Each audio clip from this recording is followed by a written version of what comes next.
기도하겠습니다. 예, 평안하셨습니까? 저번에도 여수 한번 왔었는데 또 자주 오는 것 같습니다. 이 부족한 자가 자주 오면 안 되는데, 오늘 같이 교제하실 말씀은 에스더 5장 9절로 14절입니다. 에스더 5장 9절로 14절입니다. 찾으신 줄 알고 제가 읽겠습니다. 이날에 하만이 마음이 기뻐 즐거이 나오더니 모르드게가 대궐 문에 있어 일어나지도 아니하고 몸을 움직이도 아니하는 것을 보고 심히 노하나 참고 집에 돌아와서 사람들을 보내어 그 친구들과 그 아내 세레스를 청하여 자기의 부성한 영광과 자녀가 많은 것과 왕이 자기를 들어 왕의 모든 백성이나 신복들보다 높인 것을 다 말하고 또 가로되 왕후 에스더가 그 베푼 잔치에 왕과 함께 오기를 허락받은 자는 나밖에 없고 내 일도 왕과 함께 청함을 받았느니라. 그러나 유다 사람 모르드게가 대궐 문에 것을 보는 동안에는 이 모든 일이 만족하지 아니하도다. 그 안에 세레스와 모든 친구가 가로되 50규빗이나 높은 나무를 세우고 내일 왕에게 모르드게를 그 나무에 달기를 구하고 왕과 함께 즐거이 잔치에 나가소서. 하만이 그 말을 선히 여기고 명하여 나무를 세우니라. 아멘. 오늘 같이 교제하실 말씀은 모르드게와 하만입니다. 근데 이제 부제는 행복과 만족인데요. 여기 지금 본문 말씀, 오늘 같이 상고하신 말씀 중에 9절로 14절 중에 저는 제일 가슴에 와닿았던 말씀이 13절입니다. 13절에 보시면 그 하만이 자기가 갖고 있는 모든 영광이나 자기가 누리고 있는 모든 복에 대해서 많은 자랑을 합니다. 그럼 제가 이 9절부터 12절의 말씀을 읽었을 때는 하만은 이 정도만 되면은 외에 거의 그 나라에서는 최고 권력자라고 할 수 있었을 것입니다.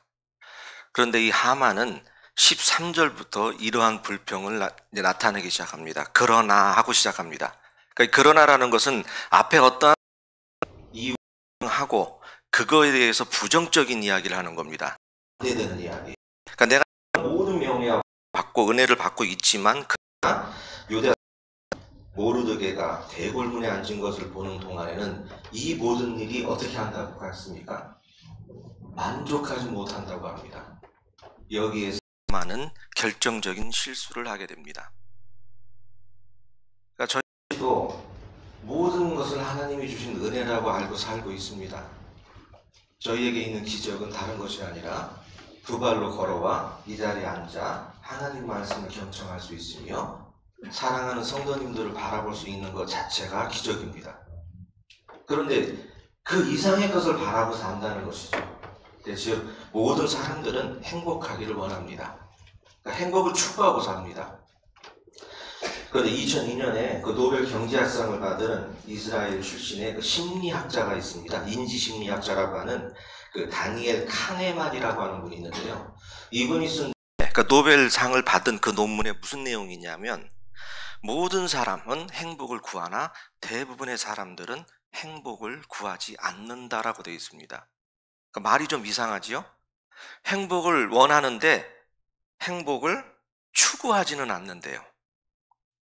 그러니까 이 말이 무슨 말인가 하고 저도 한참 읽어봤습니다. 그랬더니 이게 간단하게 말씀드리면 뭐냐면 행복은 사람이 생활하면서 만족하고 즐겁고 흐뭇하게 느끼는 감정이나 마음의 상태라고 합니다. 행복은.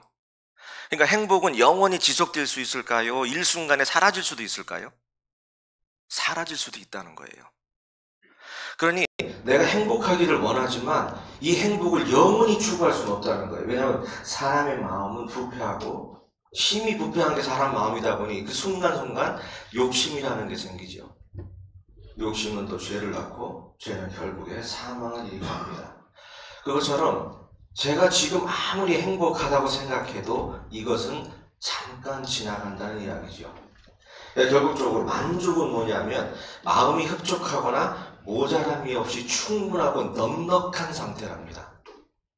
그러니까 우리 본문에서도 보면 하만이 이 모든 것을 다 가졌지만 그러나 모르드게라는 사람이 성전 문 앞에 앉아있는 것을 보는 순간 나는 마음이 어떻게 된다는 것입니까? 행복이 깨진다는 거예요. 행복함이 사라지니까 나는 만족할 수가 없다는 거죠. 그런데 우리가 저희가 무슨 국어적으로 행복이 무엇이라 만족이 무엇이라 이것을 논하자는 이야기가 아닙니다. 저 역시도 하나님이 주시는 은혜를 행복만 누리고 사는 것인지 아니면 제 자신이 느꼈을 때 좀 부족하지만 그 모든 것에 만족하고 하는 삶은 전혀 다르다는 것이죠. 그러니까 우리가 전도 집회라든지 설교를 들을 때 이런 표현을 많이 씁니다. 바닷속에 아무리 큰 돌을 집어넣는들 표가 날까요? 아무리 큰 돌을 무슨 기계를 들어서라도 바다에 집어넣는들 그것은 어떠한 것이 들어갔는지 형태도 찾아볼 수 없을 것입니다. 그것이 바로 제 마음과 성도님들의 마음이라고 표현하면 좀 어폐가 있을지 모르겠지만 보편적인 인간의 욕심의 마음이 아닌가 싶습니다. 어떠한 것을 주고 어떠한 것을 가졌다 해도 행복은 일순간이지만 만족함은 느끼지 못한다는 것이죠. 그래서 이 만족이란 행복이 느끼는 그 순간 무언가 마음속에 남아있는 그 자체가 바로 만족이래요. 그러니까 우리 이런 이야기 많이 하죠. 요즘 MZ세대라고 하는 젊은 세대들이 저희 같은 세대들, 기성세대들이 하는 이야기 중에 제일 듣기 싫어하는 말이 뭐라고 합니까? 라떼라고 하죠. 라떼는 그러니까 이게 우스갯소리로 이제 커피 이름 중에 라떼라는 게 있는데 내 어렸을 적에는 내가 옛날에는 뭐 이런 표현을 한다고 하는데 요즘 젊은 사람들에게 저를 비롯해서 저보다 더 연배이신 형제 자매님들이 살아오셨던 그 힘들었던 시기를 얘기를 하면 이해를 하지 못할 겁니다. 저희 아들에게도 제가 학교 다닐 때 도시락을 싸가지고 가면 분식의 날이라는 게 있어서 도시락을 검사를 받았습니다. 도시락 안에 보리쌀이 몇 프로가 섞여 있는지도 검사를 받았습니다. 그런 기억 나시지 않으세요? 이게 기억나시는 분은 좀 되신 분이고 기억이 안 나신 분은 조금 젊으신 분이고 저희는 의례적으로 그거를 일주일에 한두 번은 검사를 받았어요. 그것처럼 지금 젊은 아이들에게 우리 어렸을 때처럼 회사를 들어가면 라면만 먹여줘도 또 공급을 한두 달 늦게 줘도 써주기만 하면 열심히 일하겠습니다라는 그런 마음이 통할까요? 요즘 젊은 세대들에게 아무리 할 일이 많아도 회사에서 보면 그냥 그 시간 퇴근 시간 되면 덮고 간답니다. 왜? 다음에 와서 자기는 더 빨리 처리할 수 있는 능력이 있는지는 모르겠지만 이 생각 구조가 다르다는 거죠. 그러면 그런 요즘에 MZ세대들이 과연 무엇을 추구하고 있는 것 같아요? 행복을 추구하는 것 같습니까? 만족을 추구하는 것 같습니까? 요즘 세대들은 만족을 추구하는 것이 아니라 행복을 추구합니다. 그러니까 순간이면 사라지고 없어질 행복에 너무 목매고 살다 보니까 지금 자기에게 주어진 모든 생활에 만족감을 느낄 수가 없는 겁니다. 부모님이나 회사에서 어떠한 좋은 것을 해줘도 한순간 자기 마음에 딱 불합리한 것이 생기면 99가지의 좋은 점이 한 가지의 불편함으로 어떻게 되죠? 다 없어져요. 그래서 옛날 어른들이 이 현명한 말씀을 하셨습니다. 주는 이의 마음과 받는 이의 마음이 다르다.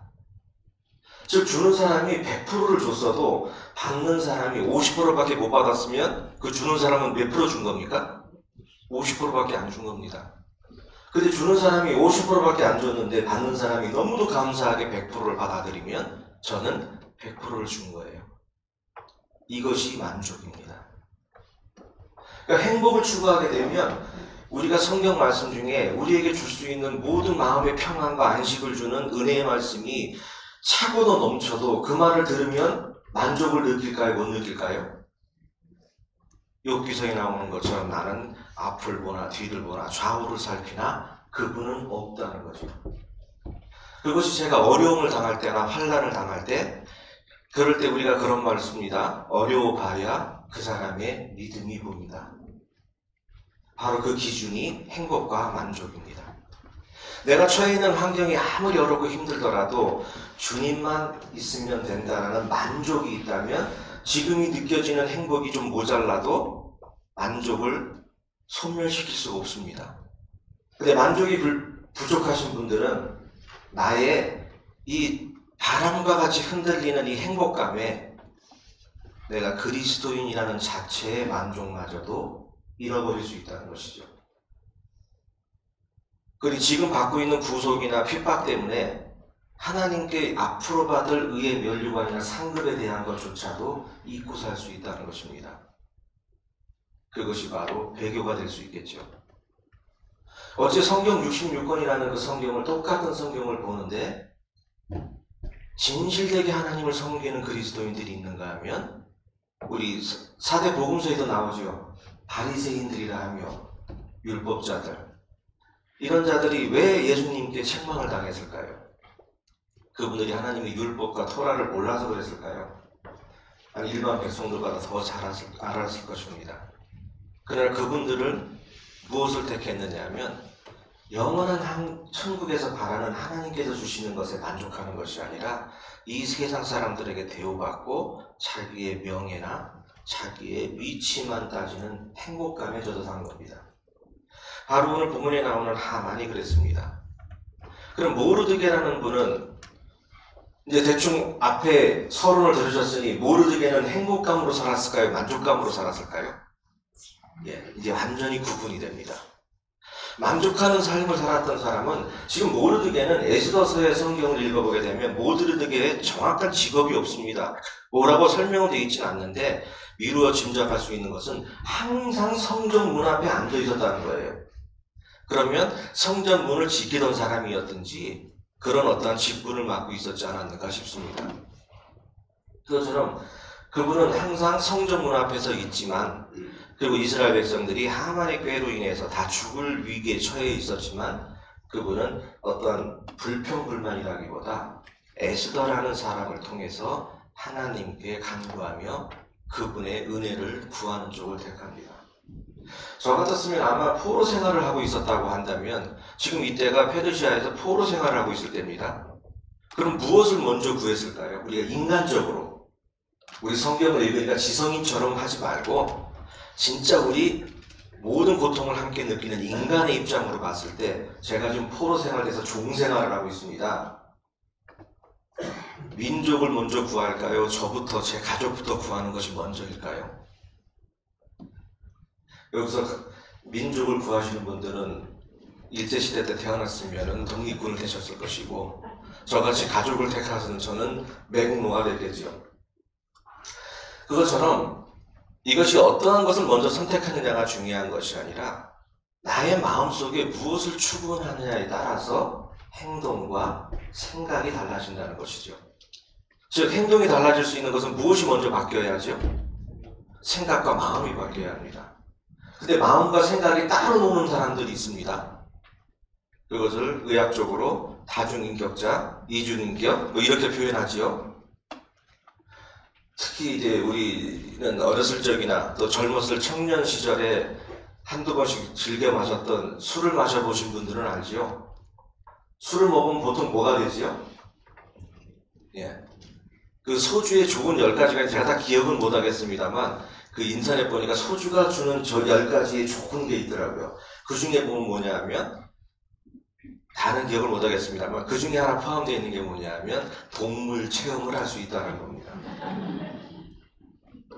소주를 마시면 나중에는 동물 체험을 할 수 있다. 이게 뭐가 된다는 이야기입니까? 제가 설교사는 제 입으로 말씀드릴 수 없습니다만 다 생각하시는 그것이 됩니다. 그런데 50%는 그 전에 동물이 됐던 거를 그 다음날 눈 뜨고 기억을 하는 부류가 있고 또 나머지 50%는 전혀 기억을 못하는 부류가 있어요. 그러면 이제 아내 되는 사람이 당신 어제 저녁에 뭐 했다고 얘기하면 기억나는 사람은 우리 성경에 나오는 것처럼 유구무원이 아니겠습니까? 그러니 용서를 빌겠지만 아무 기억도 안 나는 사람은 내가 언제 그랬냐 이런 식이 나오는 거죠. 이것처럼 우리의 마음이라는 것이 마음이 생각을 지배할까요? 생각이 마음을 지배할까요? 이 참 순서가 애매합니다. 생각은 나쁜 생각을 갖고 있을 수 있지만 마음이 따뜻한 분도 있습니다. 그러나 마음이 차갑지만 또 생각은 따뜻한 사람도 있을 수 있어요. 그러나 우리 그리스도인은 생각과 마음이 합일치가 돼야 됩니다. 그러니까 머리는 차가운데 마음은 뜨뜻하다. 이게 있을 수가 없는 거죠. 이것이 바로 형제를, 이웃을 내 몸과 같이 사랑해라 라는 말씀인 것 같습니다. 이것이 쉬운 단어 같지만 세상에서 제일 어려운 말씀 같습니다. 아니 제가 제 자신도 사랑 못하는데 어떻게 이웃을, 형제 자매를 내 몸보다 더 사랑해야 합니까? 그것의 결정판이 요한에서 3장 16절에 나오는 말씀처럼 그리스도 우리를 위해서 죽으셨으니 우리는 형제를 위해서 목숨을 버리는 것이 마땅하다라고 되어 있습니다. 이것이 과연 쉬운 말씀일까요? 근데 저희는 그런 결심같이 꼭 어떠한 성경을 읽으면 아멘, 아멘 하고 예, 그렇습니다, 그렇습니다 하고 이야기를 합니다. 그러나 행동은 못한다는 거죠. 이제 모르드게라는 사람부터 한 번씩 이제 우리 본문을 살펴보면서 보겠습니다. 이 모르드게는 작은 사람이라는 뜻이랍니다. 근데 이분들이 우리 다니엘서를 보게 되면 다니엘과 세 친구도 원래 이름이 있지만 포로 생활하면서 그 나라 맞는 말로 바뀌죠. 이름이. 이것처럼 이분들의 이름도 바뀌어 있는 상태입니다. 그래서 모르드게 같은 경우는 이제 마르둑을 경배하는 자라는 뜻이랍니다. 이제 페르시아에 있는 마르둑이라는 신이 있는데 그 신을 경배하는 자라는 이름이에요. 모르드게가. 그런데 이 이름을 그대로 쓰고 있었다는 것이죠. 지금 보면은 이제 이 본문 아까 보신 말씀에 모르드게가 왜 이렇게 살았는지, 페르시아의 수도 수사라는 곳에서 살았답니다. 근데 거기 살아오고 있는데 요대계 사람으로서 모르드게는 이스라엘 왕, 초대 왕이었던 사울의 후손입니다. 그러니까 우리나라가 이시 왕조가 멸망했지만 그 이시 왕조의 후손들이 만약에 멸종을 당하지 않았다면 지금도 살아있겠지요. 그럼 얼마 전에 뉴스 보니까 아직도 황손이 한 분인가 살아계시더라고요. 그래서 이번에 어떤 경복궁에서 행사를 하는데 그분이 직접 나오셔서 그걸 하는 걸 봤는데, 이것처럼 이 모르드게도 다윗이 왕권을 이어받지 않았다면 누가 됐을 것이죠? 계속 이어서 왕족이 됐겠죠. 이것이 바로 에스더 2장으로 가겠습니다.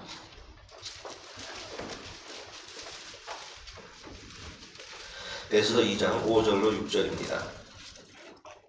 도성 수산에 한 유다인이 있으니 이름은 모르드게라. 저는 베냐민 자손이니 기스의 증손이요 시므이의 손자요 야일의 아들이라. 전에 바벨론 왕 느부갓네살이 예루살렘에서 유다 왕 여고냐와 백성을 사로잡아 갈 때 모르드게도 함께 사로잡혔더라.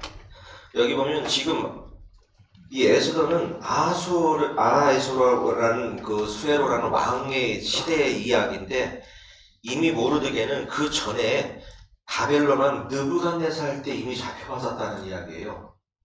그러니까 이제 포로 생활이 길었다는 이야기죠. 그러니까 모르드게는 BC 597년경에 느부갓네살이 유다 왕 여호냐라고 되어 있죠. 이분이 누구냐면 19대 여호야긴의 다른 이름입니다. 이것이 마태복음 1장 12절에 나와 있습니다. 그러니까 우리가 알고 있는 여호야긴이라는 이름이 여기에는 여호냐라고 되어 있습니다. 이때 이제 포로로 잡혀왔습니다. 근데 우리가 본문에서도 너무도 잘 알고 계시는 것처럼 모르드게는 왜 하만에게 절을 하지 않았을까요? 이것은 큰 이유는 두 가지겠지요. 우리가 본문에 읽었듯이 첫 번째는 유다인이었기 때문에 안 읽었겠죠. 인사를 안 했겠죠. 유다인이었다는 이야기는 뭐죠? 하나님을 경외하는 자. 그러니 어떠한 우상이나 누구에게도 절을 할 수가 없었기 때문에 하지 않았을 것입니다. 또 하나는 이것은 그러니까 율법적으로 봤을 때는 유다인이기 때문에 우상에 절을 할 수 없었습니다. 하나님만을 경배하기 때문에. 그러나 인지상정이라는 인간의 마음으로 봤을 때는 모르드게가 누구의 후손이라고요? 예, 사울의 후손이에요. 베냐민 족속이었어요. 그러면 사울 왕이 왜 폐위가 됐습니까? 하나님이 네가 내 말을 버렸으므로 나도 너를 버리겠다라고 했습니다. 그 이유가 뭐예요? 아말렉 족을 멸하라 했을 때 아이고 동물이 갈 것 없이 다 죽이라 했습니다. 근데 그때 아각 아시죠? 아각이란 왕과 눈에 보기 좋은 짐승들은 살려둡니다. 그 사건으로 인해서 정확히 두 번의 사건이죠. 번제를 먼저 드린 사건과 아각을 살려준 사건, 이 두 사건으로 인해서 이제 왕에서 폐위가 되게 되는데, 그러면 반대로 얘기하자면 그때 아각이라는 사람을 죽였으면 사울은 계속 왕이 될 수 있었을까요? 없었을까요? 그러니까 인지상정으로 아각이란 이 후손이었던 이 하만이 아각의 후손입니다. 나중에 살펴보겠지만, 그렇기 때문에 하만을 더 미워할 수밖에 없는 거예요. 지금 시대가 바뀌어서 그렇으니까요. 제가 우스갯소리로 지금 여기 명훈이 형제 있지요. 명훈이 형제와 저는 동성동본입니다. 그러니까 같은 연일정이에요. 저희 시조가 누구시냐면은 포은 정몽주 선생님 아시죠? 포은 정몽주 선생님을 죽인 사람이 누구죠? 이방원입니다. 그럼 이방원은 조선왕국을 개국한 이성계 아들이에요. 그러면 그렇게 따지자면 이씨 집안과 정씨 집안은 무슨 집안이에요? 절천지 원수예요. 지금도 조선시대로 살고 있다 그러면 지금 저 정명 형제와 저는 뭐 하고 있었냐 하면요, 칼을 갈고 있어야 합니다. 나의 부모의 원수를 갚아야 된다 이러면서. 그러면서 이씨만 보면 어떻게 해야 돼요? 째려봐야 되는 거죠. 이런 상황이에요. 모르드게가 하만에게 절을 하지 않았던 이유가 이 두 가지입니다. 그러나 우리는 신앙 쪽으로 봤을 때 첫 번째는 유다인이었기 때문에 하나님만을 경외하는 율법이 있기 때문에 절하지 않았다는 것도 되겠지만, 또 하나는 이 아각에게 있는 그 아말렉 족속으로 인해서 자기의 베냐민의 그 가문이 땅에 떨어진 거죠. 명예가. 초대왕이 될 정도로 최고의 명예가 이 집안이 됐었는데 이제는 다윗 집안에게 빼앗겨버린 거예요. 그러니까 그 자손으로서 그런 마음이 틀림없이 있었을 것입니다. 여기 뒤에 이제 에스더 3장 4절로 가겠습니다. 3장 4절에 가면 날마다 권하되, 이게 뭐냐면 이제 아하수에로 왕이 절을 하고 어떠한 일을 하라 했는데 모르드게는 전혀 안 합니다. 그걸 따르질 않아요. 그랬더니 같이 성전 문 앞에 있었던 그 같은 성전문을 지키는 사람들이, 관료들이 계속 모르드게한테 이야기를 하는 거죠. 절해라, 절해라. 근데 모르드게는 그것을 따르지 않습니다. 그래서 3장 4절에 이렇게 합니다. 날마다 권하되 모르드게가 듣지 아니하고 자기가 유다인임을 고하였더니 저희가 모르드게의 일이 어찌 되나 보고자 하여 하만에게 고하였더라. 우리는 모든 성경이 우연의 일치가 없습니다. 모든 것은. 이 에스더서는 참 희한한 점이 뭐냐면요, 에스더, 모르드게, 우리가 보면 믿음의 조상에 들어갈 만하지요. 근데 어떠한 이유에서인지 모르겠지만 그 선별의 기준은 저는 모르겠습니다. 히브리서 11장 믿음장에 모르드게나 에스더는 나오지 않습니다. 그러나 저희는 이분들이 틀림없는 믿음의 조상인 줄 압니다. 에스더서 하면 제일 먼저 떠오르는 단어가 뭐지요? 제가 10분이면 10분을 벌었을 때 에스더서에서 제일 떠오르는 게 뭡니까? 단어가. 그러면 대답하시는 분들이 거의 10분이 동일하게 하시는 말. 죽으면 죽으리라. 아니, 죽으면 죽으리라고 만큼 그렇게 유명하신 분인데 왜 히브리서 11장에는 못 올라갔을까요? 네, 이것은 히브리서를 쓰는 저자의 또 하나님이 주신 감동에 차이가 있었겠습니다만, 이 에스더서에는 유일하게 여호와 하나님이라는 단어가 한 번도 나오지 않습니다. 그러나 그 안에 하나님께서 인도해 가시는 하나님의 섭리가 들어있어요. 그래서 이 에스더서는 신학적으로 하나님의 섭리의 장이라고 합니다. 섭리장. 이 섭리라는 게 뭐냐면 세상의 모든 이치를 다 뒤에서 뭐랄까요? 조정해서 한다고 하면 좀 표현이 그럴까요? 그러니까 모든 일을 다 처리하시고 계획하시고 다 하신 것. 그래서 우리가 이 모든 세상 만물이 돌아간 것이, 이것이 하나님의 섭리다. 그러니까 하나님의 주권과는 조금 다른 방향이 있죠.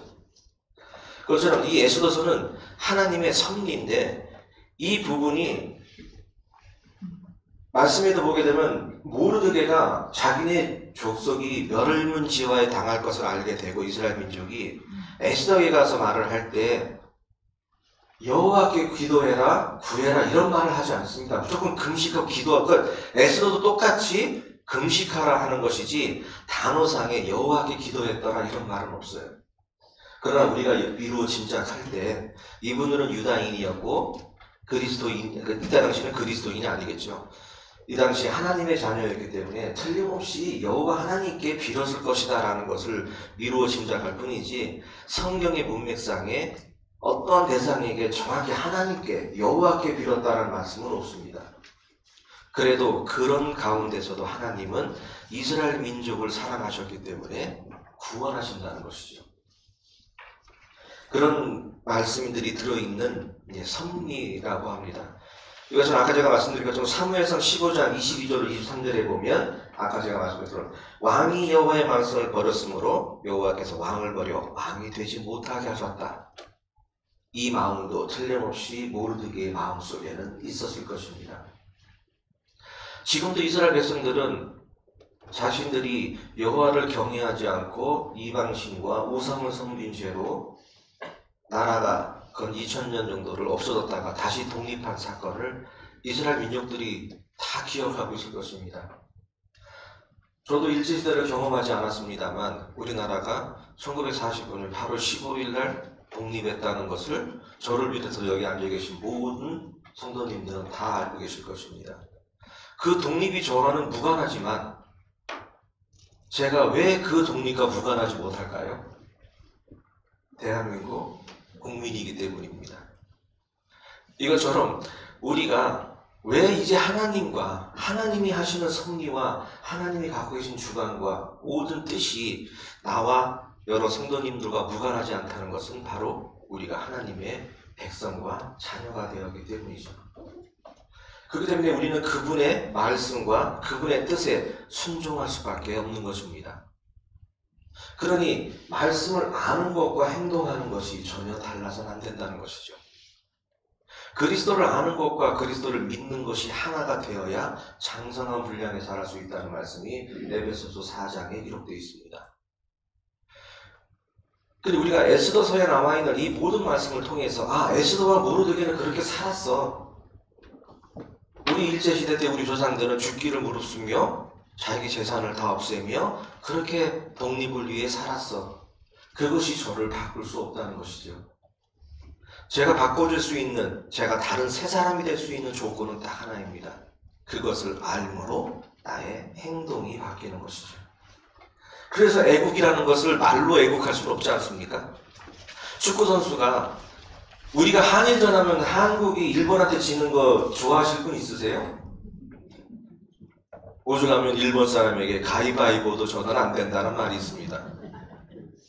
왠지 일본 사람들한테 지면은 더 화가 나는 것 같아요. 저도 그래요. 성도님들도 그렇습니까? 네, 우리는 한민족입니다. 이렇듯이 현해탄을 건너서 일본의 국가대표로 여기 태극기를 달고 간 국가대표가 말로는 애국심에 불타서 가서 일본과 싸워서 꼭 이기고 오겠습니다 했는데 주심이 휘슬을 딱 부니까 어슬렁어슬렁 걸어만 다닌다면 보고 있는 우리는 어때요? 분통이 터져요? 박수를 쳐줘요? 바로 하나님이 그러실 것입니다. 우리는 이제 하나님 나라 천국이라는 백성의 국가대표예요. 여기 하나님 나라 천국 백성이라는 국가대표 여기 딱 좌표를 달았는데 세상에서 남겨준 이유가 뭐지요? 너희가 나의 자손이 된 행복감에 젖어서 만족감에 젖어서 화랑방탕하고 살다가 네가 타는 연수가 되거든 내가 부르면 조용히 와라 이게 아니죠. 핍박과 고난을 받아도 우리는 무엇을 해야 합니까? 그의 나라와 그의 의를 구해야 합니다. 왜? 여기 하나나라 백성이 된 국가대표에 마크를 달았지 않습니까? 바로 모르드게와 에스더가 그런 삶을 살았다는 것이죠. 근데 에스더가 처음부터 그런 존재는 아니었어요. 그것을 누가 양육했냐? 바로 삼촌인 모르드게라는 거죠. 여기 이제 에스더 2장이니까 2장 15절 다시 앞으로 잠깐 갑니다. 2장 15절. 모르드게의 삼촌 아비하일의 딸, 곧 모르드게가 자기의 딸같이 양육하는 에스더가 차례대로 왕에게 나아갈 때 궁녀를 주관하는 대시 헤게의 정한 것 외에는 다른 것을 구하지 아니하였으나 모든 보는 자 앞에 괴물을 얻었더라. 이 괴물을 얻었다는 말이 괴미 혹시 뭔지 아십니까? 솔직히 저도 그전에는 성경 읽을 때 괴물 얻었더라 그냥 그러고 넘어갔습니다. 근데 이제 설교를 준비하다 보니까 이 괴미라는 단어가 다시 한번 보이더라고요. 이 괴미 뭘까? 뭐 물건을 뭐 올려놓고 할 때 뭐 괴는 거, 괴? 이걸까? 이게 아니라 이 괴미라는 것이 국어사전에 보니까요 명사이면서 유난히 귀엽게 여겨 사랑받다라는 겁니다. 이 괴미라는 뜻이. 근데 에스더가 시간상 이제 뭐 말씀들을 중간중간에 좀 생각하겠습니다만 에스더가 왕비가 되기 위한 과정들이 있죠. 원래 왕비가 누구였죠? 와스디라는 왕비가 따로 있었습니다. 근데 이 왕비는 행복과 만족감을 넘어서서 어떤 위치까지 올라갔지요? 이제 교만이 하늘을 찌릅니다. 남편이자 한 나라의 생사 여탈권을 갖고 있는 왕이 주연에서 얼큰이 취했을 때 자기 집사람, 즉 왕비가 어여운 것을 자랑하기 위해서 오라고 청합니다. 내시들을 시켜서. 근데 얼마나 교만했으면 왕이 오라고 했는데 가요 안 가요? 근데 또 그렇다고 해서 이쁜 처를 한번 불렀는데 안 왔다고 해서 폐위시키는 왕도 참 그 성격이 대단합니다만 또 왕이 부르는데 안 가는 그 왕비도 대단한 것 같습니다. 이것이 다 우연일까요? 제가 지금 농담처럼 말씀드렸는데 어여쁘고 남에게 자랑할 만큼 이쁜 마누라였지요. 근데 한번 내가 술 취했어. 그 오라고 했는데 안 왔다고 해서 옆에 신하들이 뭐라고 감사하게 이야기 간언을 하니까 바로 폐위시켜버립니다. 이 과정이 바로 하나님의 섭리라는 거죠. 우리가 인간으로 생각하는 그 방법이 아닌, 그러니까 즉 어제도 저희 아들과 제가 이 성경에 대해서 이야기하고 아들이 성경을 요새 계속 저희 제자반하고 같이 하지는 않지만 또 저희 이제 목포교회도 청년들 하기 때문에 성경을 같이 읽습니다. 그러니까 자기가 성경을 읽다 보니까 궁금한 점이 있다고 해서 물어보더라고요. 그러니까 제가 그런 충원을 했습니다. 왜? 제가 아버지지만 똑같은 그리스도의 자녀지 않습니까? 그래서 자녀를 노엽게 하지 말라는 말씀 때문에 야 너 그것도 모르냐 그러면 또 그 삐끼면 어떻게 되죠? 성경 안 읽으면 누가 손해입니까? 크게는 본인이 손해지만 저도 손해예요. 그래서 아주 정중하게 이야기했습니다. 아들아, 성경은 네가 과학적인 지식이나 세상적인 지식의 책을 읽을 때는 왜라는 단어를 써도 좋단다. 왜 이랬을까? 왜 이런 일이 벌어졌지? 그러나 성경은 왜라는 단어를 쓰지 마라. 네가 이해할 수 없는 일이 하나님은 하신 것이다. 사람의 지혜로 이해할 수가 없는 것이 하나님이시다는 것이죠. 근데 그 성경을 왜라는 생각으로 접근을 하게 되시면 이단이 될 수 있는 위험을 갖고 있습니다. 왜? 왜 이렇게 하셨지? 왜 회필 광야로 데려가셨지? 더 쉬운 길도 있었을 것인데. 성경을 이런 식으로 접근을 하시게 되면 하나님을 아주 특별히 오해하게 됩니다.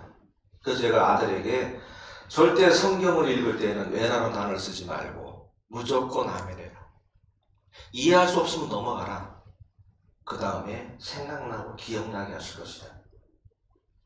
네 짧은 지식으로 왜라는 단어로 성경을 자꾸 곡해하기 시작하면 이제는 성경은 관역을 벗어나게 된다는 것이죠. 이거 말씀처럼 와스디라는 왕비를 축출해내야 누가 또 들어갈 수 있습니까? 에스더지요. 자, 여기서 우리는 에스더와 우리가 한민족이라는 증거가 나왔습니다. 이 당시 페르시아의 미녀가 에스더 하나밖에 없었을까요? 다시 후궁을 드린다고 왕비를 구하기 위해서 왔을 때 수많은 여자들이 왔습니다. 여기 성경에 기록되어 있습니다. 거기에서 내시 2명이 특별히 선별해서 한 사람 밑에서 교육받고 또 다음 사람한테 교육받고 해서 선택을 받아야 했습니다. 그런데 이것이 우연입니까? 아니, 하다못해 우리나라 조선의 왕비를 뽑히기 위해서 삼간택이라는 걸 했어야 했답니다. 3번의 간택. 그래야 왕비가 된답니다. 근데 여기서도 이 페르시아라고 하는 왕이 다스리던 나라는 이 당시에 전 세계 최고의 나라였습니다. 거기에 왕비가 되는 것이, 에스더가 되는 것이 마스다가 폐위되니까 당연한 수준이었을까요? 절대 아닙니다. 이것이 바로 하나님의 섭리라는 것이죠. 이 에스더가 했던 말, 내가 죽으면 죽으리라, 이것이 그냥 나오게 된 것이 아니라는 것이죠. 그러나 저희는 기도할 때, 어떠한 어려움을 처했을 때 아주 허례허식처럼 그리 아니하실지라도 다니엘과 새 친구가 했던 말처럼, 또 에스더가 했던 말처럼 죽으면 죽으리라는 말, 또 예수님께서 기도하신 것처럼 내 뜻대로 마옵시고 아버지의 뜻대로 되기를 원하나이다라는 이런 기도의 말씀을 아무 생각 없이 할 수 있다는 겁니다. 마음이 전혀 움직이지 않는데 생각으로만 드릴 수 있다는 것이죠. 이런 기도는 하나님이 받지 않는다는 것입니다. 그 제가 아까 처음에 전자 말씀드린 것처럼 생각과 마음이 따로 놀 수 있다는 것이에요. 생각은 무수히 행복감을 찾지만 나의 가슴은 만족감으로 다른 세계에 살고 있을 수 있습니다. 나를 이기는 것이 세상에서 제일 어렵다는 말씀 아시죠? 나 자신 하나 이기는 것이 제일 어렵습니다. 성경 읽기 전에 왜 기도를 해야 되는지 성도님들은 그 이유를 아십니까? 이 성경을 읽으려고 하다 보면요, 왜 그렇게 졸음은 자주 오는지, 읽다 보면은 이 여기를 읽었는지 또 읽고 있는 부분들 많이 경험 안 해보십니까? 저만 해봅니까? 그런 경험 안 해보신 것처럼 저를 쳐다보면 당황합니다. 저도 성경 읽기를 하다 보면요, 잠깐 딴 생각을 하든지 잠깐 깜빡 졸든지 내가 여기를 읽었나? 그럼 할 수 없이 어떻게 해요? 그 장 다시 처음으로 가요. 그거 또 내려옵니다. 이것처럼 눈으로 보고 머리로 기억하며 가슴으로 다 담는데 내 몸 한 곳에 있지만 거리가 엄청 먼 것 같아요. 그래서 내가 느낀 하나님, 보고 느낀 하나님이 내 가슴에 내려오는데 저는 건 30년 걸렸습니다. 성도님들은 혹시 몇 년 걸리셨어요? 내가 알고 있는 하나님을 내가 진심으로 가슴으로 받아들여 그분이 모든 명령 내리는 것을 모르드게와 에스더처럼 죽으면 죽으리라는 것이 말이 아닌, 사탕발림이 아닌 정말 행동으로 바뀌신 것이 언제이십니까? 아니면 여전히 바리새인 같은 기도를 하십니까? 저는 알 수 없습니다. 그러나 그 기도를 받고 계신, 금향로와 금대접에 우리의 기도를 담아 올라가는 그 기도에 담아진 우리의 기도는 바로 그분 앞에 가면 나타날 것입니다. 내가 드렸던 기도가 어떤 것이었을지. 그 대가는 바로 그분을 만나 뵀을 때 착하고 충성된 종아라는 화답으로 얼싸 안아주시겠죠. 이것처럼 우리는 모르드게가 느꼈던 행복보다 모르드게가 마음속에 항상 가진했던 만족의 삶을 추구해야 합니다. 이래야 우리는 진짜 죽으면 죽으리다가 될 수 있습니다. 이 또 하나의 사건이 있는데요. 이 6장으로 한번 가보겠습니다. 이 첫 번째 보시게 되면 에스더가 그 모르드게의 그 이야기를 듣고 죽으면 죽으리라는 마음으로 왕이 부르지 않았는데 그 왕 앞에 나가서 함부로 얼굴을 내밀면 죽을 수도 있었어요. 그 당시에는. 그러니까 아무리 높은 지위에 있던 사람도, 우리나라도 그랬습니다만, 왕을 보러 들어가는 곳에는 갑옷도 벗어야 하며 어떠한 무기도 갖고 들어갈 수가 없었다고 합니다. 그러니까 왕궁수비대라고 하고 그 왕을 지키는 그 사람들이 전부 몸수색을 하고 들어가요. 왜냐하면 옛날에는 자객도 많았고 어떤 그 위의 행위가 많았기 때문에 그랬다고 합니다. 그것처럼 에스더가 왕비라고 하지만 왕비가 어떤 마음에 갑자기 밖에서 왕을 모살할지도 모르죠. 그렇기 때문에 왕이 부르지 않은 상태에서 가는 것은 자기의 목숨을 거는 일이었다고 생각하면 됩니다. 그런 상황에서 자기 민족이 하만의 그로 인해서 죽게 되는 것을 얘기를 듣고 금식을 명한 이후에 자기가 왕에게 나아갑니다. 그랬을 때 왕에게 나갔을 때 왕이 아수에로 왕이 에스더를 봤을 때 두 가지 마음이 들 수 있지요. 첫 번째는 얘가 왜 왔지? 부르지도 않았는데. 또 하나는 내가 마침 보고 싶었는데 생각지도 않게 때마침 다섯 쓰러 가는 배가 있듯이 에스더가 왔을 수도 있습니다. 근데 여기서 하나님의 섭리가 멋지게 이루어지지요. 왕이 에스더를 봤을 때 어떤 마음이 들었죠? 우리가 이 말씀은 읽기 다 알잖아요. 굳이 안 찾아도 아시죠?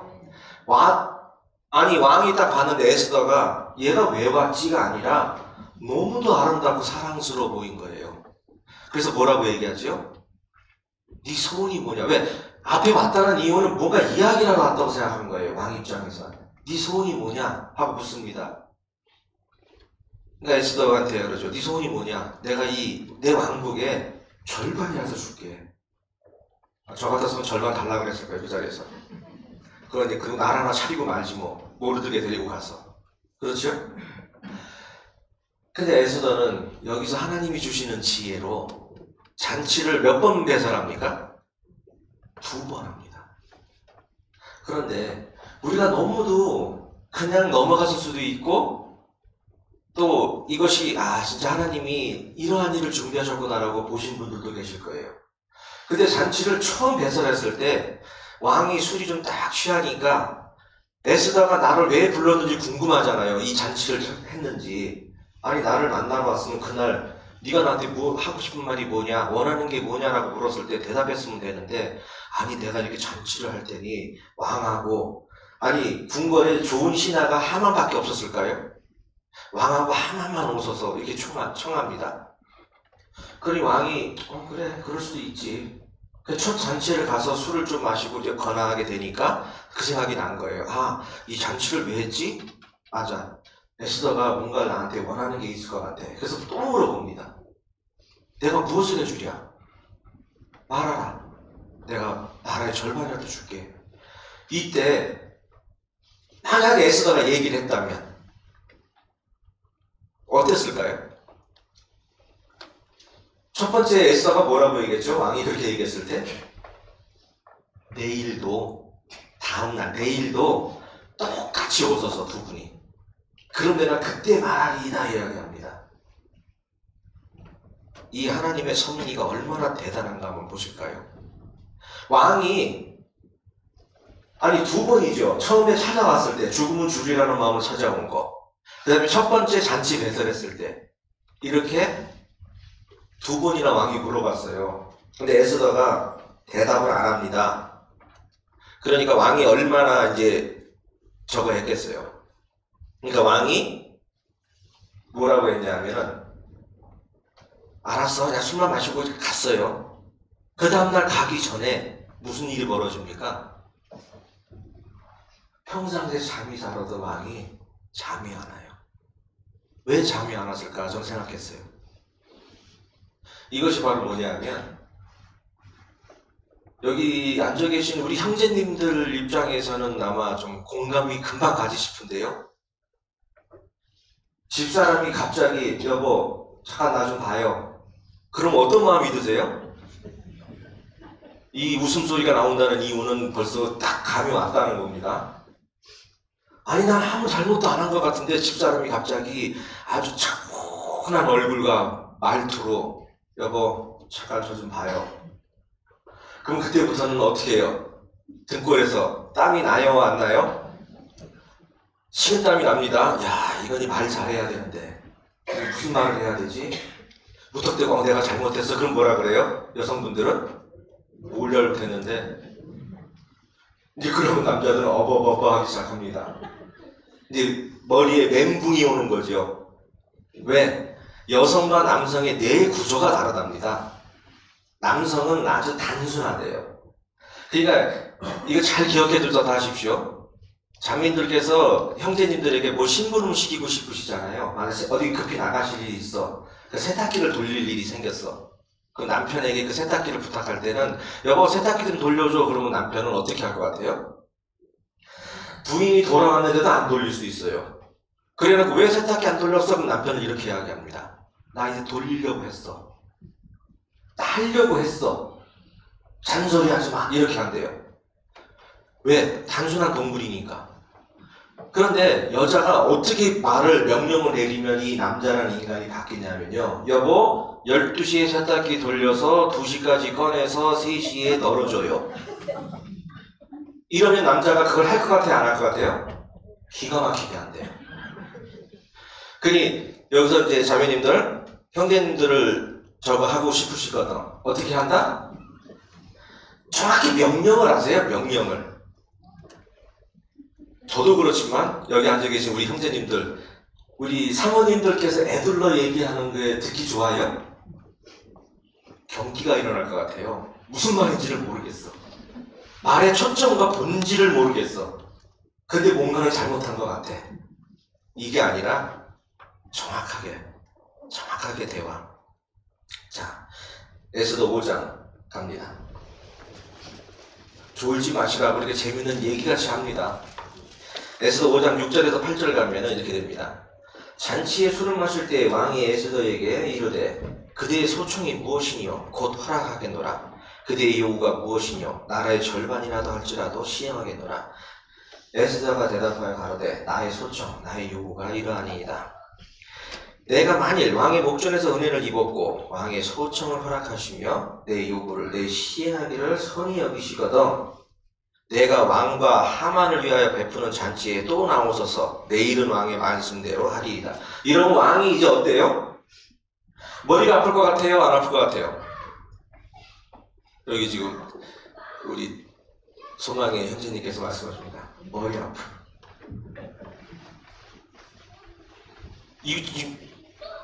아하수에로 왕 머리 빠질 일이에요 지금. 내가 에스더 모르게 내가 첩을 들였나? 가만히 있어. 아닌데? 나 요즘 첩 들인 거 없는데? 아니 내가 뭐 잘못했나? 이런 생각을 할 것 같아요? 안 할 것 같아요? 아니 무슨 일인데 와서도 얘기를 안 해. 잔치에 갔는데도 얘기를 안 해. 그래서 어떻게 얘기를 해요? 이거 그냥 아니 왕이시여 내일 다시 오십시오. 그럼 내가 얘기할게. 이것도 아니고요. 여기 7절부터 한번 보십시오. 에스더가 대답하여 가로되 나의 소청 나의 요구가 이러하니 내가 만일 왕의 목전에서 은혜를 입었고 왕이 내 소청을 허락하시며 내 요구를 시행하기를 선히 여기시고 이렇게 얘기하면은 우리 형제님들 머리가 아파요 안 아파요? 자매님들이 무슨 핸드백 하나 갖고 싶어서 방에 들어와서 얘기를 하는데 이런 식으로 얘기를 한다고 봐. 서두가 듣기 전에 힘듭니다. 마음이. 바로 아하수에로 왕이 그랬을 거예요. 그러니 이렇게 하나님께서 에스더에게 지혜를 주시며 섭리로 인도하신 이유가 바로 그 다음에 에스더 6장 1, 2절로 갑니다. 이제 에스더 6장 1, 2절에 가면 이렇게 나옵니다. 이 밤에 왕이 잠이 오지 아니하므로 이게 무슨 이제 잠이 왜 안 오는지 이해하시겠습니까? 예? 우리는 시편 말씀처럼 하나님이 사랑하신 자를 잠을 주시는다 해서 아하수에로 왕은 하나님 사랑을 안 하시는구나 이렇게 접근하지 마시고 이것은 극히 저만의 인간적인 하나님의 섭리에 대한 해석법입니다. 이것이 무슨 성경의 신론이라든지 어떠한 우리의 교과서에 나오는 이야기가 아닙니다. 어디가 책 찾아보시면 안 됩니다. 저는 이 말씀을 이번에 에스더서를 다시 한번 읽고 하나님이 감동을 주시면서 마음속에 주시는 생각들이 이런 거였었어요. 저도 아들에게 왜라는 단어를 쓰지 말라 했는데 저도 그전에는 그런 생각이 들었거든요. 아니 모든 걸 가진 왕이 부족할 거 없는 왕이 그것도 사랑하는 처가 그 잔치를 배설해서 세상 좋은 진민 다 먹고 왔을까요? 안 먹었을까요? 뭔가 하나 부족하게 먹고 왔을까요? 내가 그 갈비를 왜 남기고 왔지? 그것 때문에 잠을 못 자지 않았을 겁니다. 그런데 무슨 이유에서인지 모르지만 잠이 안 왔어요. 여기서 하나의 첫 번째 하나님의 섭리가 시작됩니다. 그리고 이 잠이 오지 않는데 그 다음에 뭘 했죠? 명하여 역대일기를 가져다가 자기 앞에 읽히더니, 잠이 안 오는데 역대일기를 읽는다. 이것도 참 아이러니한 일입니다. 그런데 그 뒤에 보시면 2절에 그 속에 기록하기를 문 지킨 왕의 두 넷이 빅다나와 데레스가 아수르 왕을 모살하려는 것을 모르드게가 고발하였다는 것을 적혀있는 부분을 봐요. 그럼 왕의 역대 일기가 뭐 두께가 어느 정도였는지는 저는 알 수 없습니다만 그 중에 왜 하필 이 대목이 눈에 띄었을까요? 왕이 잠도 안 와. 역대 일기를 보는데 자기가 잘했던 일도 있을 거 아닙니까? 어디 전쟁 나가서 이겼더라, 뭘 했더라, 백성들에게 뭘 베풀었더라 하면서 자기의 치적을 막 얘기하면 거기에 도취돼서 내가 이런 일도 했지 이렇게 할 수 있는데 왜 하필이면 네시가 이 부분을 읽고 있었을까요? 이건 하나님의 섭리밖에는 이해할 수가 없는 겁니다. 그러니 여기에는 왜가 들어가서는 안 된다는 거죠. 하나님은 이러실 수 있어. 그러니 지금 저나 형제 자매님들이 당하시고 있는 일들과 어려움이 있으시다면 왜 나에게 이게 맞습니까? 감사합니다가 맞을까요? 맞습니다. 감사합니다가 맞습니다. 저도 아파서 2번을 중환자실에 입원해봤습니다만 그렇게 안 하려고 해도 조금 아팠다가 낫는 것 같다 다시 또 하고 하면요, 저도 모르게 그런 원망이 나와요. 그런 거 경험 안 해보셨어요? 아니 하나님 왜 저에게 이런 일을 주십니까? 왜 저에게 자꾸 제가 뭘 어떻게 했다고요? 이것이 바로 제 마음속에 있었던 왜라는 것이에요. 왜 하나님이 이렇게 하셨을까? 그러나 그것은 우리는 하나님의 뜻을 알 수가 없습니다. 어찌 피조물이 하나님의 전지전능하시며 천지를 창조하신 분의 뜻을 0.0001이라도 알 수 있을까요? 오죽했으면 이사야서에 말씀하시잖아요. 내 길은 너희 길과 다르고 내 생각은 너희 생각보다 다르다. 더 높고. 그 말씀처럼 우리는 그분의 것을 알 수도 없고 미처 짐작할 수도 없는데 감히 저의 얇은 지식으로 이해하려고 드는 거예요. 이것이 바로 에스더서에 나오는 하나님의 섭리입니다. 여기서 그래요. 100번 양보해서 왕이 에스더가 그렇게 2번이나 바로 얘기 안 한 것 때문에 머리가 아파서 잠이 안 왔어. 그래 봤는데 역대 일기를 보는데 해필은 모르드게가 자기 모살하려는 것을 고발한 것을 읽었어. 그래 100번 양보해서 그렇다고 쳐요. 근데 그 뒤에 어떻게 되냐면요, 모르드게에게 그래서 물어봅니다. 야 그러면 내가 그런 일이 있었냐? 그럼 내가 모르드게에게 나를 내 생명을 구해준 모르드게에게 내가 무슨 상을 내린 적이 있더냐라고 묻지요. 그랬을 때 이렇게 합니다. 아니 베풀지 아니하였다. 근데 만약에 그때 모르드게에게 금은보화라도 아니면 어디 땅 몇 평이라도 조금이라도 줬다는 말이 뒷부분에 있었으면 이 사건이 있었을까요? 불임절 사건이 있었을까요? 없었을까요? 거기서 끝났을 겁니다. 왕이요 그런 일로 인해서 땅 몇 평과 면포 몇 개를 줬나이다. 그랬냐? 다행이다 야. 그런데 하나도 준 일이 없어요. 근데 여기서 또 놀랄 일이 있습니다. 아직 놀랄 일이 너무 많습니다. 제가 평범하게 읽었던 에스더서에 이렇게 놀랄 장면들이 많았는지 저는 이번에 느꼈습니다. 근데 모르드게는 왕의 모살 사건을 고발해서 왕의 목숨을 구해줬어요. 그러면 저 같았으면 어떻게 했을 것 같아요? 네가 왕이냐? 내가 목숨까지 구해줬는데 세상에 10원짜리 한 장 안 주냐? 앞에서 티 두르고 데모했을 거 아니었을까요? 여기 형제님 하실 것 같아. 방금 웃으셨어. 딱 피켓 들고 1인 시위할 것 같지요? 우리. 아니 제가 만약에 지금 윤석열 대통령인데 윤석열 대통령 저격하려고 했는데 제가 앞에서 대신 총을 맞아줬어. 근데 저한테 아무 상도 안 줘. 그럼 제가 앞에서 피켓 들어요 안 들어요? 분해요 안 해요? 이 분한 건 인지상정이지요. 근데 우리는 왜 성경을 읽었을 때, 에스더서를 읽었을 때 그 전에는 모르드게의 이런 행동과 에스더의 이런 일들과 아하수에로 왕이 이런 일을 겪었을 것이 왜 내 마음에 깊은 감동이 없었냐? 제 3자 입장에서 읽은 겁니다. 그냥 옛날에 있었던 역사. 아, 그랬구나. 남의 이야기 읽듯이. 그러나 성경은 절대적으로 남의 이야기 읽듯이 하는 것이 아니라 3차원, 4차원적으로 읽어야 합니다. 성경은 2차원적으로 읽는 것이 아니라 이 글은 살아서 운동력이 있어서 좌우에 날선 어떤 부분보다도 예리하기 때문에 제가 에스더서를 읽으면 내 자신이 에스더 시대로 들어가야 합니다. 그래서 내가 그 하만에게 핍박받는 모르드게가 직접 대보시면 그 심정을 압니다. 이걸 제3자 입장에서 성경을 읽으면 전혀 감동이 안 옵니다. 우리 여리면 10사람도 이런 이야기 하죠. 출애굽을 했을 당시에 이스라엘 백성들이 어찌 하나님의 10가지 재앙을 알고도 그렇게 가는 데마다 물만 없으면 원망하고 먹을 거 없으면 원망하고 야, 참 이스라엘 백성들 미련하기도 했다. 그렇게 원망하면서 했을까? 그러나 저는 지금 그런 생활을 살고 있지 않을까요?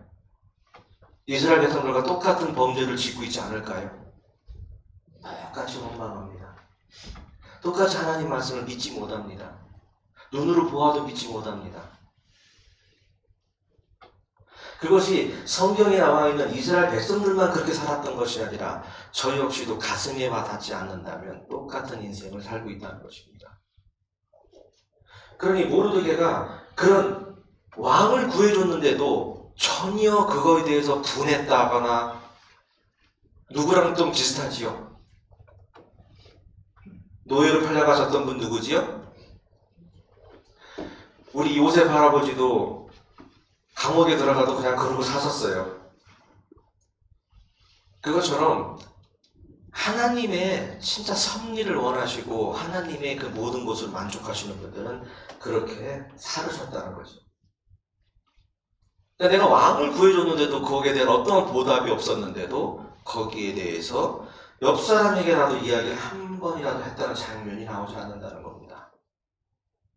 그 결국에는 어떤 사건이 일어납니까? 하만이 이루고 싶었던 그 모든 영광을 모르드게에게 다 넘어갑니다. 이것처럼 우리 기독교인들이 하나님의 말씀과 하나님의 은혜를 맛보았습니다. 근데 이것을 남에게 그대로 하만처럼 많은 은혜와 복을 받은 것을 남에게 넘겨주실 것입니까? 아니면 지금 내가 환난과 핍박과 어려움이 당해 있어도 모르드게처럼 일절 순종함으로 예수 그리스도께서 하나님의 아들이시거든 이 땅에 오셔서 일절 순종함으로 자기 목숨을 대속으로 주신 것처럼 우리의 삶을 주님 앞에 순종함으로 감사함으로 살으셔서 많은 복을 받으시겠습니까? 지금의 행복감에 젖어 사는 것은 너무 위험한 삶입니다. 내가 보고 있는 이 행복은 바람이 아니라 주위에서 어떠한 환경이 안 와도 내 마음 자신에 따라서 바뀔 수도 있다는 거예요.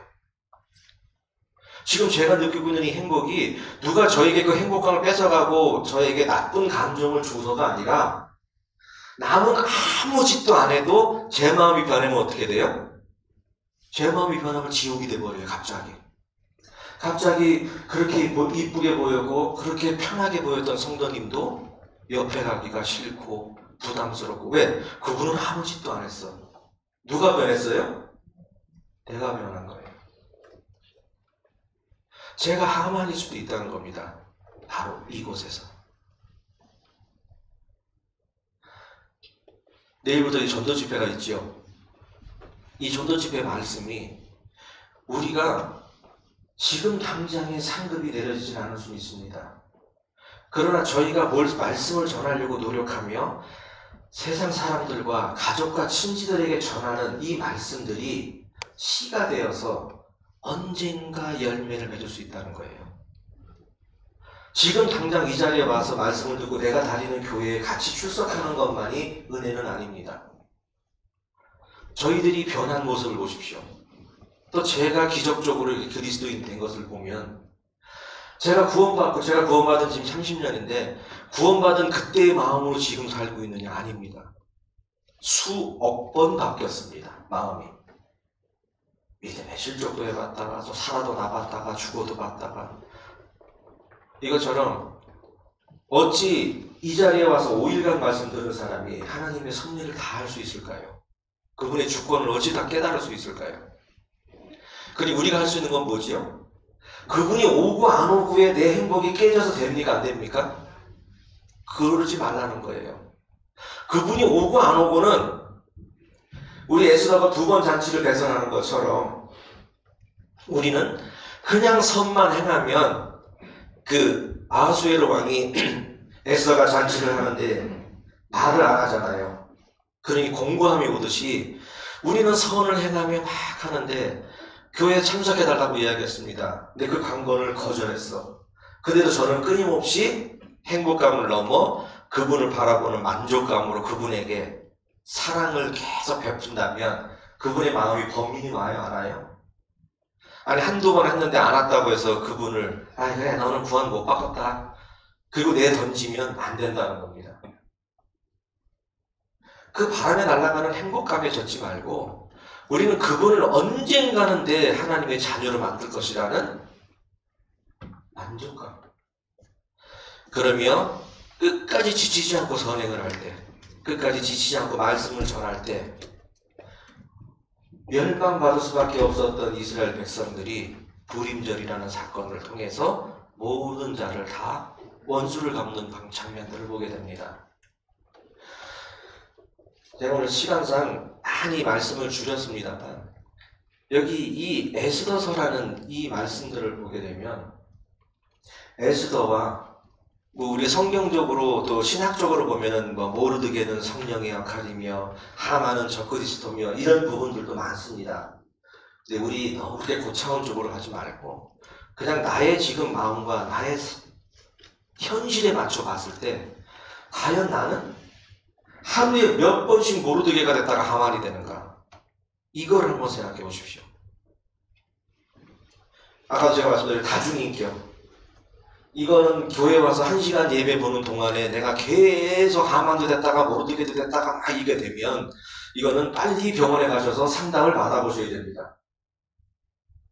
이것처럼 우리는 이 말씀을 듣는 게 몸을 바꾸는 걸까요? 마음을 바꾸는 걸까요? 우리가 하나님 말씀을 듣고 강론할 때 저는 몸이 바뀐다기보다 제일 먼저 마음이 바뀌어야 된다고 생각합니다. 그러나 마음이 바뀌지 않은 상태에서 저처럼 이렇게 옷만 번지르하게 입고 예배에 참석한다고 해서 다 그리스도인은 아니다는 겁니다. 그것을 하나님께서는 너무도 예리하게 보시고 계시다는 거예요. 그러니 이제 결론으로 하겠습니다. 창세기 18장으로 한번 갈까요?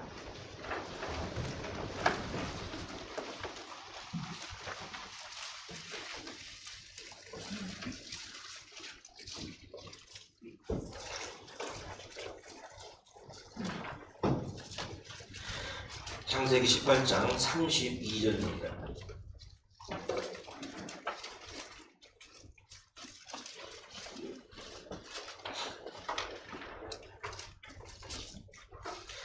여기 18장 32절에 보시면 너무도 잘 아시는 것처럼 이제 소돔과 고모라를 멸망하시기 전에 아브라함에게 내가 너에게 이 일을 이야기하지 않을 수 없다 하시면서 소돔과 고모라를 멸망시키겠다는 말씀을 합니다. 거기에서 거의 끝부분입니다. 32절 이렇게 되어 있습니다. 아브라함이 또 가로되 주는 노하지 마옵소서 내가 이번만 더 말씀하리이다. 저희가 10인을 찾으면 어찌하시려나이까? 가라사대 내가 10인을 인하여도 멸하지 아니하리라. 여기서 아브라함이 몇 번에 걸쳐서 하나님께 간구를 하죠? 처음에 50인, 그 다음에 5인 뺀 45인, 40인, 30인, 20인, 10명 이렇게 계속 하나님께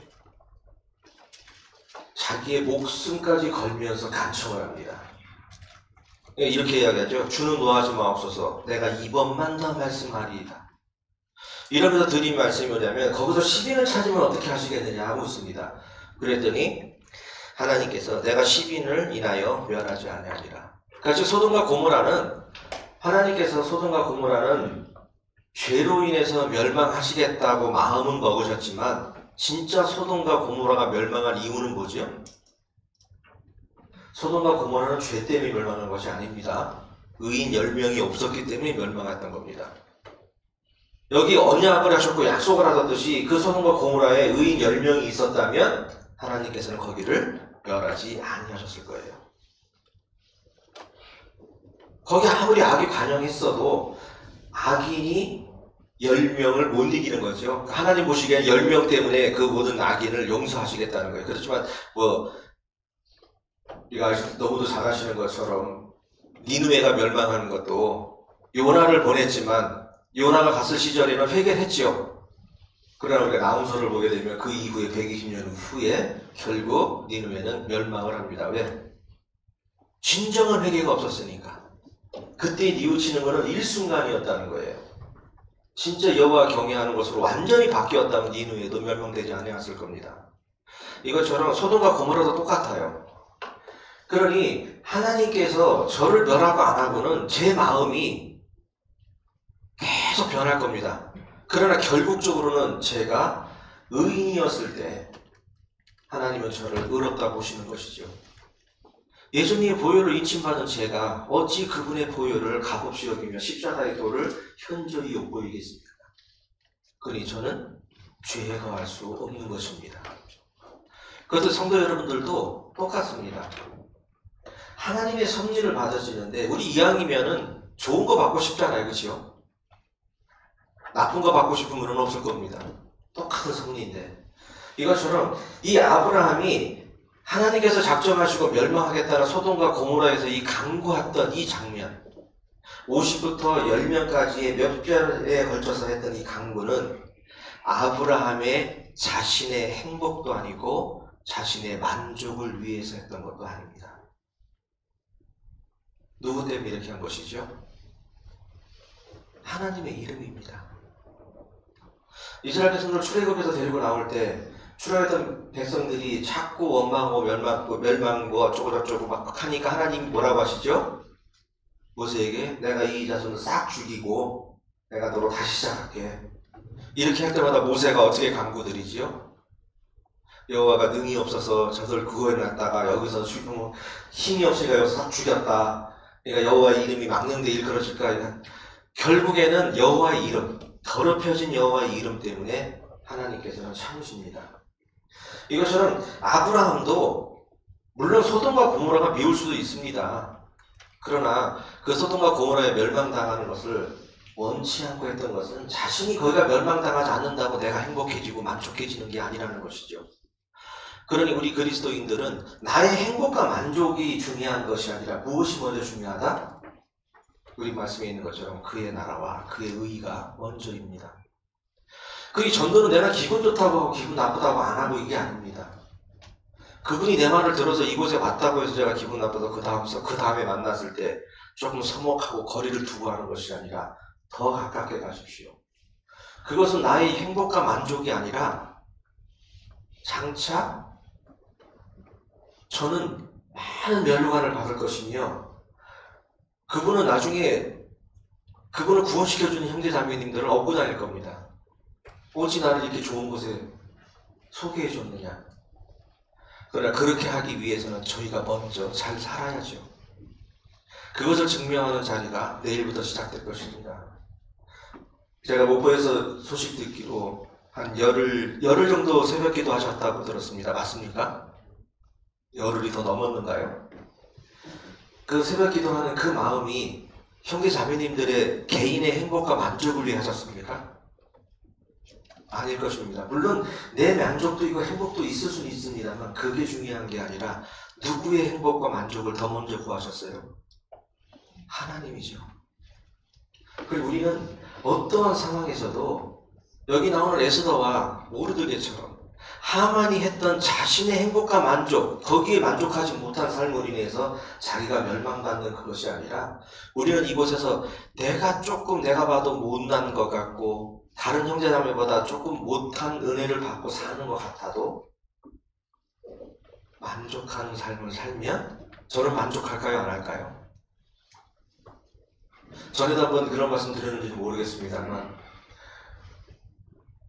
우리 모임 안에 있는 한 피바다 한 명이는 우리가 옆에 사는 성도님이 좋은 40평 아파트에 갔는데 내가 배가 아파서 됩니까? 안 됩니까? 그분이 승진해서 좋은 차를 샀는데 제가 배가 아프면 돼요? 안 돼요? 내가 가끔가다 배 아플 때가 있더라고요. 이것처럼 오늘 이 주신 말씀처럼 우리는 오늘 한번 하나님하고 한번 뭔가 이 다짐을 해보자고요. 이제부터는 나의 개인의 행복과 개인의 만족을 요구하고 추구하는 그런 개인의 성도가 아니라 하나님께서 진짜 피값 주고 사시고 예수 그리스도께서 머리 되신 이 교회의 행복과 만족을 위해서 살 때 내가 행복할까요? 만족할까요? 우리는 두 가지를 다 이룰 수 있다고 봅니다. 물론 세상이 주는 논리는 그렇습니다. 내가 행복해야 내 가정이 행복하지요. 세상이 주는 논리는 그래요. 왜? 내가 행복하지 않으면 가정도 행복하지 않습니다. 그러나 우리 하나님의 법은 하나님의 행복하시며 그 하나님의 섭리로 저는 지금 비록 미약하나 내 시작은 미약하나 끝은 마지막은 어떻게 된다고요? 창대하리라. 이 말씀은 지금 당하는 곤란과 어려움은 우리가 좋게 받을 멸류관에 비교할 대상이 못 됩니다. 그러니 지금에 당하는 행복과 만족감에 도취하지 마시고 우리 교회를 위해서 하나님의 나라를 위해서 더 많이 기도하시며 서로 사랑하시는 여기 우리 여수 생명교회 형제자매님들이 되셨으면 합니다. 다 같이 기도드리겠습니다.